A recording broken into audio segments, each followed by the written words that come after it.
Y les voy a poner un vídeo que ha preparado el doctor Flores, que le encanta ese temita, así que yo creo que les va a gustar y va a ir bien. Me avisan si escuchan perfectamente. Les hablaré de un conjunto de enfermedades que son aproximadamente 150 entidades que afectan al parénquima pulmonar de forma difusa y tienen características radiológicas, clínicas y de anatomía patológica parecidas. Es el grupo de enfermedades intersticiales difusas. Las neumopatías intersticiales difusas, por definición, es un conjunto de padecimientos o de enfermedades respiratorias que pueden ser, según el tiempo, subagudas o también crónicas, y se caracterizan porque pueden tener etiología conocida o desconocida que afectan de forma difusa al parénquima pulmonar. El sitio de lesión histológica es primero los espacios alveolares y también posteriormente el intersticio o septo alveolar. Para entender este grupo de enfermedades o esta patología es necesario recordar la microanatomía del pulmón o la histología. Aquí podemos ver a gran aumento, mediano aumento y una representación esquemática de lo que es el alveolo y el septo alveolar. Podemos ver que el espacio alveolar está vacío, generalmente solo contiene aire. Y tenemos también adyacente un capilar. Es necesario que esta estructura, este septo, la pared alveolar, sea sumamente delgada para que pueda existir el intercambio gaseoso adecuado. Entra el oxígeno y sale el CO2. La pared alveolar está formada esencialmente por los neumocitos tipo 1, que son estas células planas, y los neumocitos tipo 2 son estas células de forma cuboidal. Predominan francamente los neumocitos tipo 1. Los neumocitos tipo 2 tienen otra función, es de formar el surfactante para evitar el colapso alveolar. Vemos que es una estructura que aparte tiene otras células. Por ejemplo, en el septo tenemos los macrófagos y los fibroblastos. Los macrófagos son células que pueden ser mononucleares, algunas veces multinucleadas, y tienen su función de limpiar, dejar vacío solamente con aire el alveolo. Por lo tanto, si ingresa una partícula extraña, lo que hace el macrófago es fagocitar y retirar esta partícula al intersticio. Los fibroblastos tienen otra función. Como en la piel, su función es formar colágeno. Por lo tanto, los fibroblastos forman lo que serían las cicatrices en el pulmón. En la patogenia de las enfermedades intersticiales tenemos un agente etiológico que puede ser conocido en un 30% y desconocido en un 70%. Este agente etiológico lo primero que hace es lesionar el saco alveolar, reclutando neutrófilos, linfocitos, eosinófilos, macrófagos. Posteriormente, el proceso inflamatorio pasa al intersticio. Y en el intersticio intervienen los fibroblastos produciendo colágena que puede terminar en la fibrosis pulmonar. En la patogenia, una vez que se produce la lesión del alveolo, la alveolitis, hay una atracción de elementos inflamatorios al sitio de la lesión, al alveolo. Podemos observar linfocitos, neutrófilos y también macrófagos, algunas veces eosinófilos, y también pueden formar granulomas. Estos elementos inflamatorios producen una serie de interleuquinas y sustancias que afectan al fibroblasto. El fibroblasto en su superficie tiene receptores para estas citoquinas. Las citoquinas que pueden afectar al fibroblasto son la interleuquina 1, la 4, la 5, la 13, el factor de necrosis tumoral y otras sustancias que lo que hacen es activar al fibroblasto. El fibroblasto activado lo que hace es proliferar. Hay una selección de fibroblastos. Estos fibroblastos seleccionados producen tejido fibroconectivo que puede ser de dos tipos.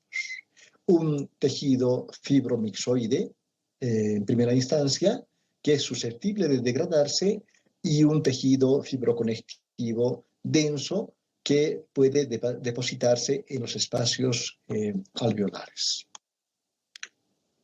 Para el diagnóstico histológico, primero debemos de reconocer la lesión a qué patrón histológico corresponde. ¿Es un daño alveolar difuso? ¿Es una neumonía en organización? ¿Es una neumonía intersticial descamativa? ¿Es usual? ¿Ya está en una etapa de panalización de abeja? ¿Hay predominio del infiltrado linfoide? ¿Hay un predominio de eosinófilos o hay un predominio de granulomas? Es importante identificar el tipo de patrón histológico porque de eso depende el pronóstico del paciente.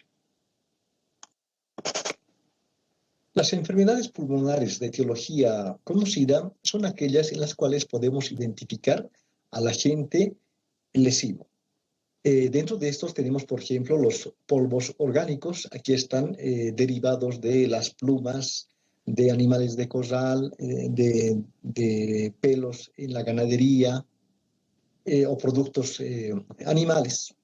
Entre los polvos inorgánicos tenemos partículas minerales que están presentes en la corteza terrestre, que pueden ser derivados del mármol, del granito, del berilio, la silicosis, etc. Los gases, vapores y aerosoles podemos encontrarlos en la industria de la fabricación de perfumes, de colonias, de sustancias químicas, de productos de limpieza, etc. Fármacos que lesionan el intersticio pulmonar. Aquí tenemos la amiodarona, la bleomicina, la nitrofurantoína. Los venenos también pueden producir lesión pulmonar. Por ejemplo, pacientes que han ingerido cáusticos, pesticidas, raticidas, pueden no fallecer en su intento de suicidio, pero como secuela pueden presentar lesión pulmonar. La terapia radiante también puede producir lesión pulmonar de forma aguda o crónica. Agentes infecciosos, como por ejemplo los hongos, los virus, pueden afectar el alveolo pulmonar y el intersticio. Patología cardíaca y alteraciones metabólicas. Las de etiología desconocida constituyen aproximadamente el 70% de las enfermedades donde no se sabe su etiología o es poco clara.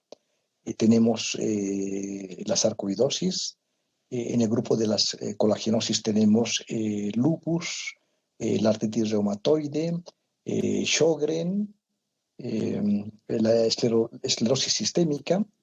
Los trastornos hereditarios en este grupo están la neurofibromatosis, también la esclerosis tuberosa, la hipercalciuria, la hipercalcemia. Tenemos también la histocitosis de células de Langerhans, con sus 3 formas de presentación. Una enfermedad muy poco frecuente, donde hay una proliferación de linfáticos y células de músculo liso. Se denomina la linfangioleiomyomatosis.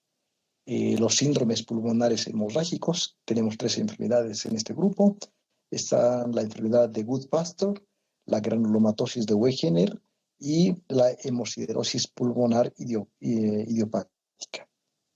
Tenemos trastornos linfocitarios infiltrativos, desde procesos reactivos hasta linfoma, enfermedades donde predominan los eosinófilos, las neumonías eosinófilas, y finalmente también tenemos una enfermedad que es la proteinosis alveolar. La doctora Katzenstein en 1997 propuso la siguiente clasificación resumida. Tenemos la neumonía intersticial usual, la neumonía aguda, la neumonía intersticial aguda y la neumonía intersticial inespecífica. Esta es una clasificación resumida.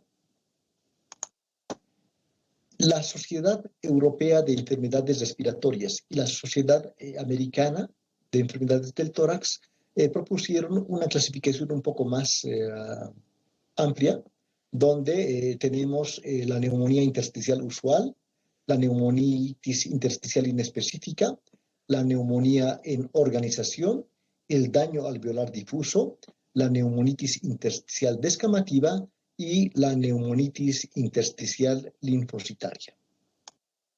¿Para qué se realiza la biopsia pulmonar? Para llegar a un diagnóstico específico, cuando por otros mecanismos no se ha podido relacionar la etiología, evaluar la actividad del proceso y orientar el pronóstico, excluir una neoplasia e identificar los procesos tratables y planificar los tratamientos. Existen tres tipos de biopsia pulmonar. La biopsia transbronquial, la biopsia videotoracoscópica y la biopsia pulmonar a cielo abierto.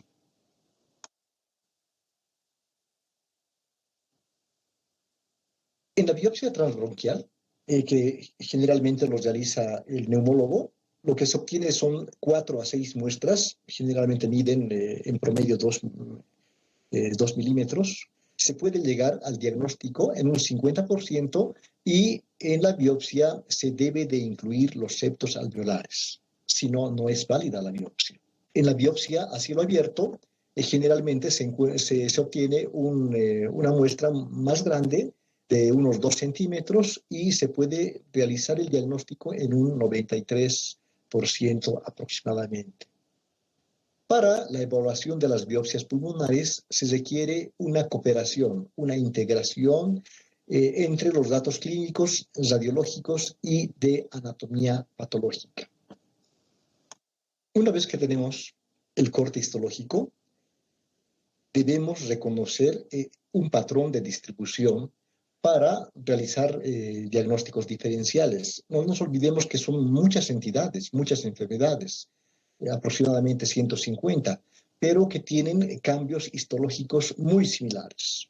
Lo primero que tenemos que hacer es analizar cada parte de la histología pulmonar. Cómo están las paredes alveolares, si están delgadas, engrosadas, con edemas, están libres, cómo están las vías aéreas, el contenido de los alveolos y el estado de las arterias, de las venas y también de los linfáticos. Los patrones de acuerdo a la evolución clínica. Tenemos la lesión aguda que se presenta pocos días después del estímulo lesivo. El ejemplo es la lesión alveolar difusa. Una lesión subaguda es de una semana aproximadamente después de la lesión, del estímulo lesivo. Aquí tenemos la bronquiolitis obliterante, la neumonía de organización, y una lesión crónica generalmente se produce después de meses del estímulo lesivo. La microscopía de la lesión aguda, de la lesión subaguda y de la lesión crónica. Podemos ver que es totalmente diferente. Una lesión aguda, miren, observamos un exudado fibrinoso con membranas hialinas, hay edema intersticial y alveolar, esto en una lesión aguda.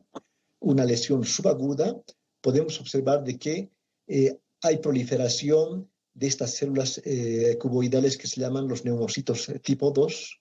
Hay focos fibroblásticos, que es una colágena laxa, mixoide, que es potencialmente reversible, es una etapa reversible.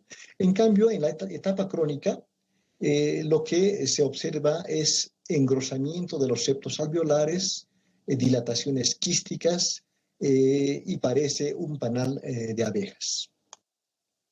Las enfermedades que producen una lesión aguda son muchas: toxicidad por oxígeno, terapia intensiva, infecciones virales, inhalación de sustancias irritantes químicos, fármacos, choque, radioterapia, alergias, síndromes hemorrágicos.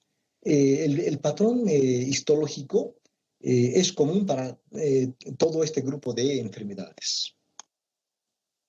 La lesión alveolar difusa de origen desconocido, cuando se ha investigado, realizado una anamnesis meticulosa y no se encuentra su origen, se denomina enfermedad intersticial aguda o síndrome de Hamann-Rich.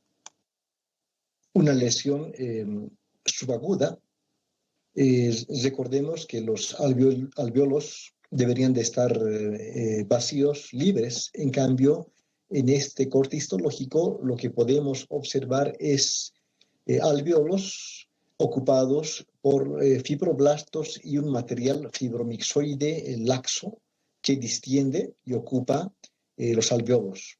Puede tener una distribución bronquiolocéntrica, como en este caso. El bronquiolo está ocupado por este tapón mucoso con fibroblastos. Una neumonía, después de resolverse el evento agudo, puede formar focos con fibroblastos y un material mixoide, lo que se denomina la neumonía criptogénica organizada, pero en otros casos la proliferación de los fibroblastos no está dentro de los alvéolos, sino alrededor de los bronquiolos. A esta entidad se denomina bronquiolitis constrictiva. Una neumonía de organización, cuando no se encuentra la etiología, se la denomina neumonía criptogénica organizada. En la etapa crónica, lo que encontramos es un predominio de fibrosis en el intersticio junto con inflamación crónica. Es importante recalcar que en una lesión crónica el daño es irreversible en la arquitectura. También se lo denomina pulmón en panal de abejas en las fases finales. Tiene como sinónimos fibrosis pulmonar intersticial o neumonía intersticial usual. El patrón es un poco heterogéneo en el tiempo. Macroscópicamente, los pulmones afectados por fibrosis intersticial se observan con una pleura sumamente engrosada, con aspecto de empedrado, con zonas retráctiles, donde se puede evidenciar septos engrosados que van de la superficie hacia el parénquima pulmonar.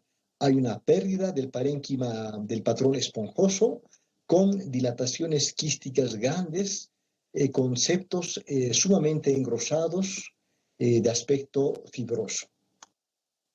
La histología de la neumonía intersticial usual, podemos observar que los septos alveolares están sumamente engrosados, ensanchados por depósitos de un material eosinófilo colagenoso denso que separa los alvéolos y que produce engrosamiento marcado. Engrosamiento subpleural con dilataciones quísticas subpleurales. Neumonía intersticial usual, donde podemos observar una pérdida de la arquitectura alveolar. Aquí se observan focos fibroblásticos, ya no se observa el aspecto esponjoso, hay linfocitos, hay tabiques sumamente engrosados, con depósitos de colágena, y estas son las dilataciones quísticas aéreas. Este es un patrón de distribución que se denomina bronquiolocéntrica, porque podemos observar que el infiltrado inflamatorio no está en los septos alveolares, sino alrededor de este bronquiolo. Podemos observar estos linfocitos que están rodeando al bronquiolo. ¿En qué enfermedades se produce este patrón? En la neumonitis por hipersensibilidad, en la bronquiolitis respiratoria, en la bronquiolitis folicular, en las enfermedades del tejido conjuntivo y en infecciones virales. La neumonitis por hipersensibilidad también se denomina alveolitis alérgica extrínseca. Es una enfermedad intersticial que se produce por la inhalación de polvos orgánicos que están en los pelos de los animales, en las plumas de las aves, en aerosoles, proteínas animales, y que pueden producir una enfermedad de carácter restrictivo. Es importante identificar a este grupo de pacientes porque suprimiendo el agente lesivo puede curarse el paciente. En cambio, si persiste, puede finalmente terminar en una fibrosis pulmonar. Este es el patrón histológico de la alveolitis alérgica extrínseca.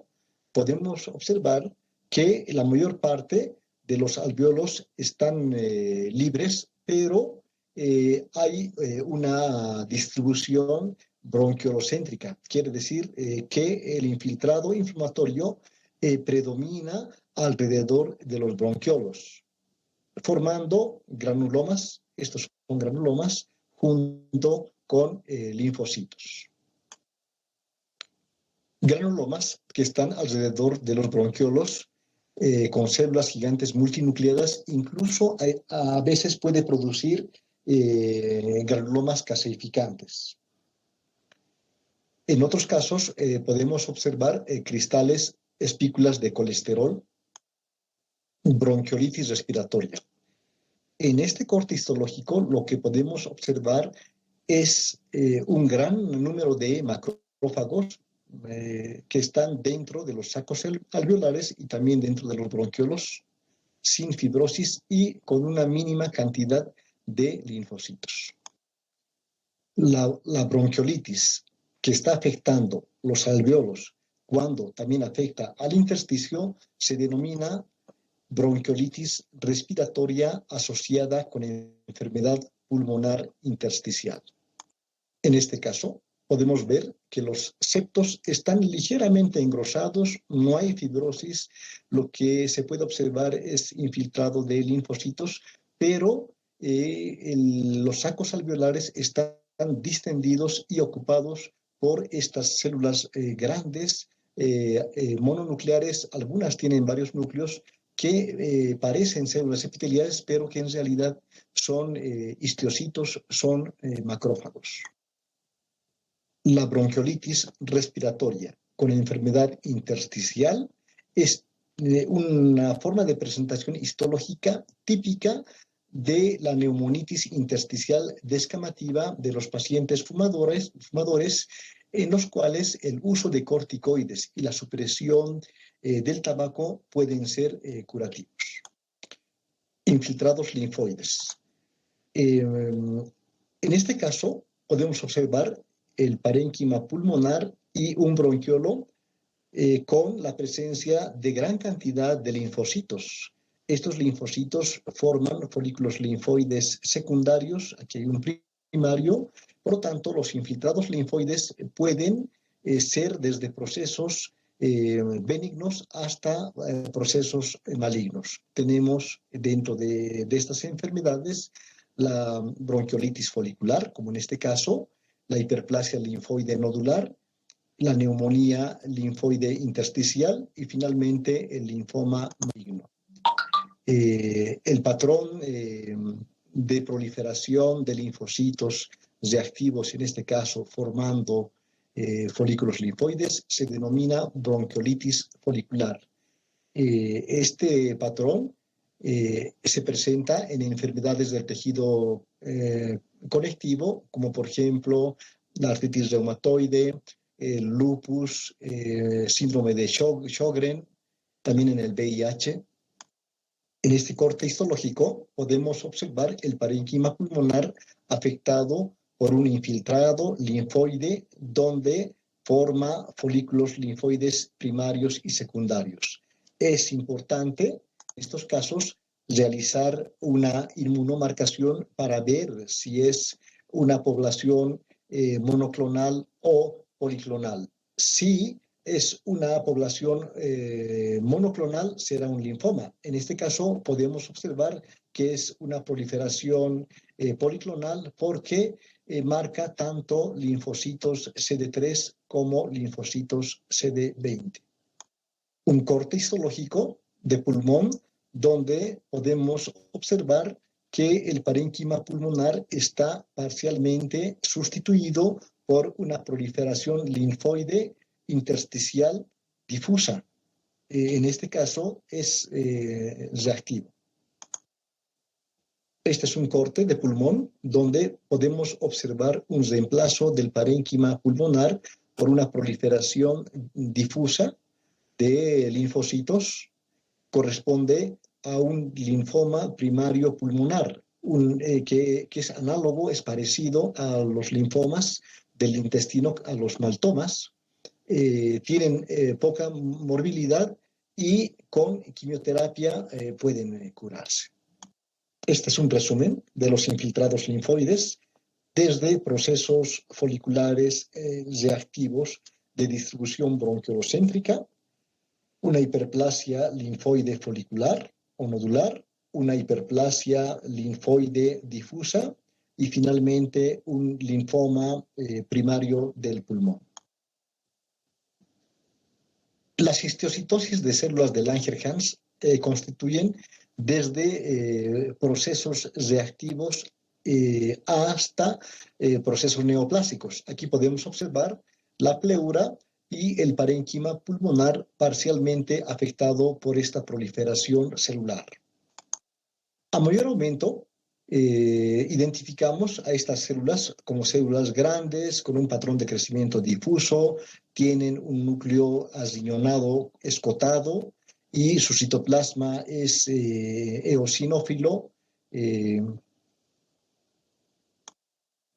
la inmunohistoquímica es necesario recalcar que existen 3 marcadores útiles para esta neoplasia. El CD1A, como en este caso, marca de un color marrón. S100, también podemos utilizar la langerina. Para el diagnóstico siempre es recomendable realizar cuando menos 2 marcadores de los 3 mencionados. Neumonías intersticiales donde predominan los granulomas.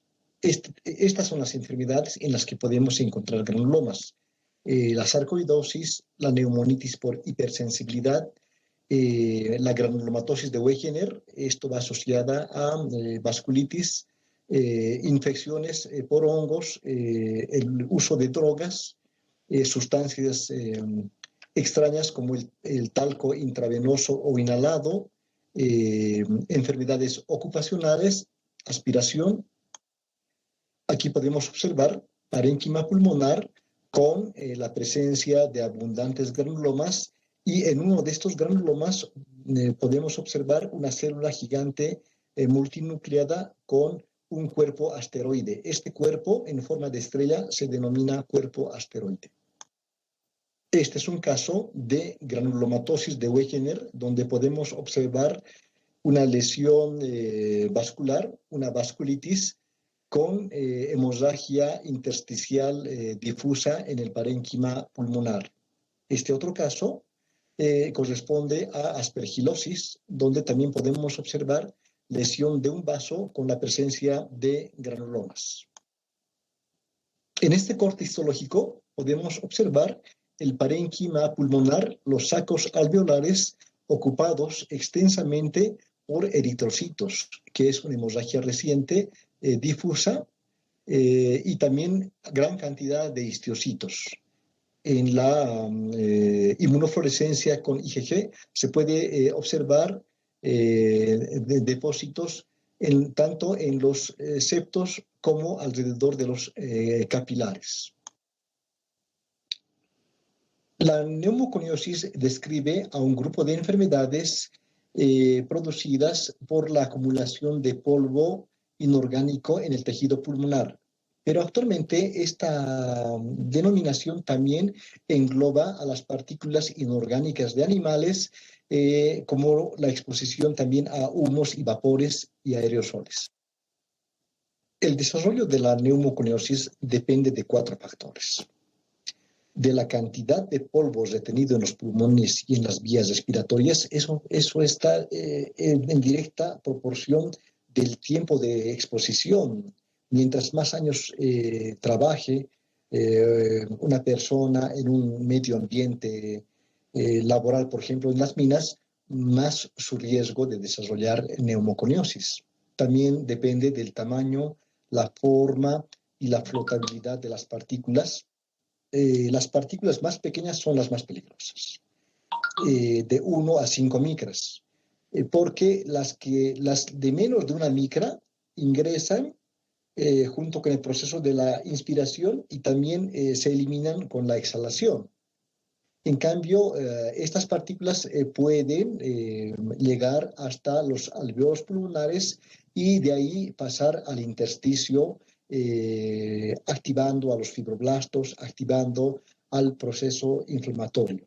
También depende de la solubilidad y la reactividad físico-química de las partículas y también de otros efectos adicionales, como por ejemplo el tabaquismo.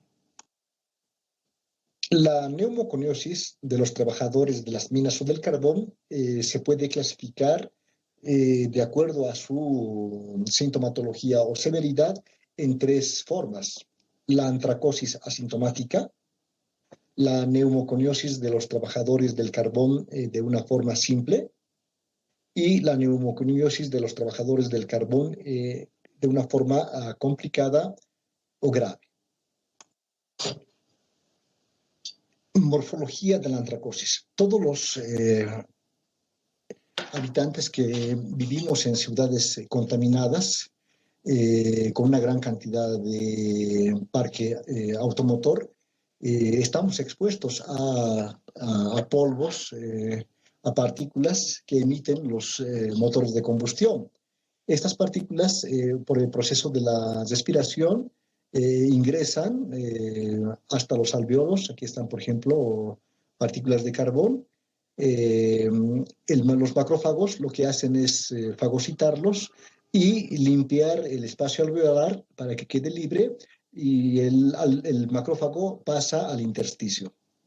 En el intersticio quedan estas partículas que se ven al microscopio de un color marrón negruzco y que prácticamente no produce gran alteración morfológica, excepto un enfisema focal. En la neumoconiosis de los trabajadores del carbón simple, las máculas son un poco más grandes, miden de 1 a 2 milímetros, no es 5, 2 milímetros, y están constituidos por macrófagos cargados de carbón. Afectan más a los lóbulos superiores y las zonas superiores de los lóbulos inferiores. La afectación del pulmón no es muy aparente, y lo que produce es dilatación de los alvéolos con un enfisema centrolobular. La forma complicada de la neumoconiosis de los trabajadores del carbón tarda muchos años en desarrollarse y está formada por cicatrices intensamente ennegrecidas de más de 1 centímetro y que pueden llegar hasta 10 centímetros. Son múltiples y están formadas por colágeno denso mezcladas con pigmento. El centro de la lesión puede presentar necrosis. Clínicamente produce disfunción respiratoria, hipertensión pulmonar y cor pulmonale, existe la posibilidad de que la exposición al polvo del carbón aumente la incidencia de bronquitis crónica y el enfisema con independencia del tabaquismo. Por lo tanto, el curso clínico está directamente en relación al tiempo de exposición del trabajador. La silicosis es una de las enfermedades más frecuentes en todo el mundo. Generalmente se produce por la inhalación de dióxido de silicio. ¿Qué oficios están expuestos? Trabajadores de canteras, trabajadores de la construcción, los que realizan vajillas de arcilla, los que utilizan chorro de arena en las diversas industrias. Es la enfermedad más frecuente laboral en todo el mundo. En su patogenia, las partículas de sílice ingresan a los alvéolos con el proceso de la respiración, ocupan los espacios alveolares y los sacos.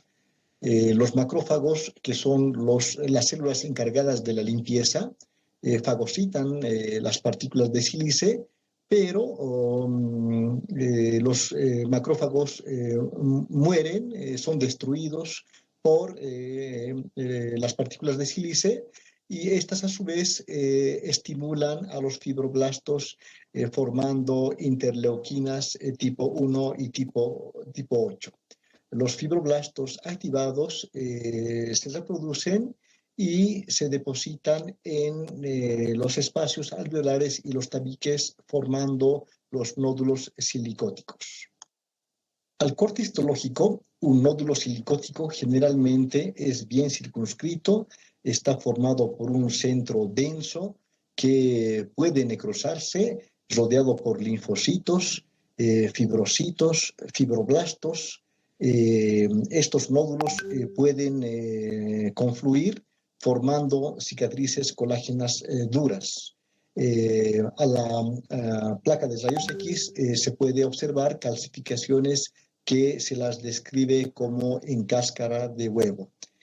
Para identificar qué tipo de partícula mineral es la causante, se utiliza el microscopio para identificar las partículas de sílice refringentes. Enfermedades relacionadas con el asbesto, también se denominan amianto. Los asbestos son una familia de silicatos hidratados cristalinos que forman fibras. La exposición laboral al asbesto se asocia a placas fibrosas localizadas, derrames pleurales, fibrosis intersticial. ¿Qué profesiones están expuestas al asbesto? Por ejemplo, los que trabajan en techos de construcción. Antes se utilizaba en las placas para techado. Actualmente todavía se utiliza en la producción de pastillas de frenos, y también para el aislamiento de hornos y de calderos. La asbestosis produce o está relacionada al cáncer de pulmón, al mesotelioma, al cáncer de laringe y quizás también al cáncer de colon. En su morfología, el amianto puede producir fibrosis intersticial difusa, y a gran aumento podemos identificar los cuerpos de asbesto, que son varillas fusiformes de aspecto arrosariado, de un color pardo dorado y con un centro translúcido que contiene asbesto rodeado de un material proteináceo ferruginoso que es producido por los macrófagos que tratan de fagocitar a las fibras de asbesto. La asbestosis se relaciona con el riesgo de desarrollo de cáncer de pulmón y también con mesotelioma. Podemos observar en esta vista macroscópica un pulmón afectado por un carcinoma con un crecimiento periférico destructivo de un color blanquecino grisáceo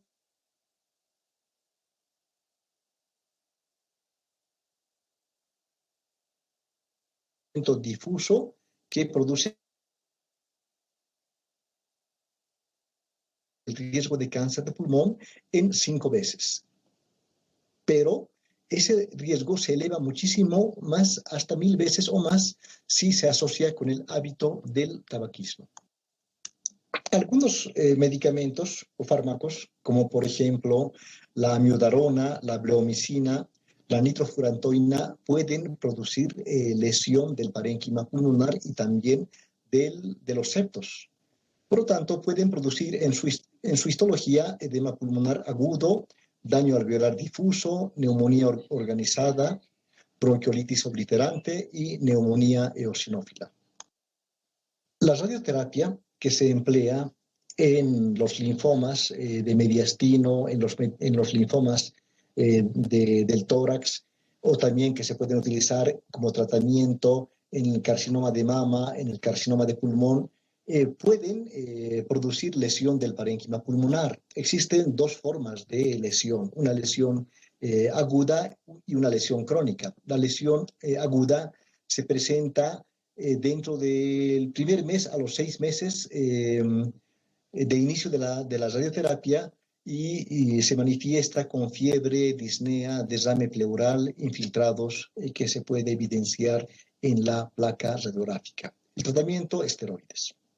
En la forma crónica, que es después de los 6 meses, causa alveolitis linfocítica con una neumonitis por hipersensibilidad y finalmente una fibrosis pulmonar. En la histología, lo que se puede apreciar al microscopio es proliferación de fibroblastos, hiperplasia de neumocitos tipo 2, presencia de células espumosas que generalmente son histiocitos, enfermedades que producen granulomas en los pulmones. Una de las enfermedades más importantes es la sarcoidosis, una enfermedad sistémica de causa desconocida y se caracteriza por la aparición de granulomas no calcificantes en muchos tejidos y órganos. Uno de los órganos más afectados es precisamente los pulmones. También pueden afectar los ganglios linfáticos iliares, parailiares, pueden afectar la piel, las mucosas, y existe una prevalencia mayor en mujeres que en hombres. Histológicamente, la sarcoidosis se manifiesta con granulomas no necrosantes, no calcificantes, donde podemos observar una proliferación de histiocitos, células de tipo Langerhans, células de tipo cuerpo extraño. Hay dos características histológicas que pueden apoyar al diagnóstico de sarcoidosis, como son los cuerpos asteroides y los cuerpos de Schaumann. El curso clínico de la sarcoidosis es impredecible. En algunos puede ser leve y en otros puede ser fatal. Afecta predominantemente a los pulmones, produciendo disnea, tos, dolor torácico, hemoptisis. Puede producir fiebre, cansancio, pérdida de peso, anorexia. El 65 a 70% de los pacientes se restablecen sin manifestaciones. Sin embargo, un 10 a 15% fallecen por daño cardíaco o del sistema nervioso central. La mayoría de estos pacientes fallecen por fibrosis pulmonar. La eosinofilia pulmonar es un conjunto de enfermedades donde se tiene en común un incremento del número de eosinófilos en el parénquima pulmonar que son reclutados por la interleuquina 5. Tenemos 3 enfermedades. La neumonía eosinófila aguda con insuficiencia respiratoria, que es una enfermedad aguda de causa idiopática. Se presenta con fiebre, disnea, insuficiencia respiratoria, hipoxemia. Y cuando se realiza el lavado broncoalveolar, si hacemos un centrifugado, lo llamativo es el incremento del número de eosinófilos mayor al 25%. Luego tenemos la neumonía eosinófila crónica. Esta es una enfermedad idiopática, no se sabe su causa, donde observamos gran cantidad de agregados de eosinófilos y linfocitos. Puede producir un cuadro de neumonía y se asocia a fiebre alta, sudoración nocturna y disnea. La eosinofilia pulmonar simple es una forma de enfermedad pulmonar donde se manifiesta con eosinofilia en sangre periférica y tiene un curso clínico benigno. Puede semejar una neumonía donde los septos alveolares están engrosados con un infiltrado en la histología compuesto por eosinófilos y células gigantes. No existe vasculitis, tampoco fibrosis ni necrosis. Otras categorías de eosinofilia o causantes de eosinofilia tenemos parasitosis como microfilariasis, hongos, bacterias, procesos alérgicos, el asma, aspergilosis, vasculitis como causantes de eosinofilia. La proteinosis alveolar pulmonar es una enfermedad poco frecuente que no afecta al intersticio, sino es una lesión ocupante de los espacios alveolares y que radiológicamente produce una opacificación pulmonar asimétrica bilateral. Histológicamente se caracteriza por la acumulación de un material surfactante acelular en los espacios intraalveolar y bronquiolar. Existen tres formas de presentación. La adquirida, que es una enfermedad autoinmune que destruye a los granulocitos, en este caso a los macrófagos. La congénita, que frecuentemente es mortal en los neonatos, y la secundaria como consecuencia de una enfermedad neoplásica. La patogenia es diferente, pero la histología es... el prehospitalario es mucho más general, lo que los primeros, los auxiliadores. Que los espacios y los sacos alveolares en este corte no están vacíos, están ocupados por un material eosinófilo, amorfo, homogéneo, y la cantidad de infiltrado inflamatorio es mínimo. A mayor aumento podemos observen, cómo los septos están conservados, son delgados, pero los espacios están totalmente ocupados. A la macroscopía, los pulmones están aumentados tanto en tamaño como en peso, y al corte sale un líquido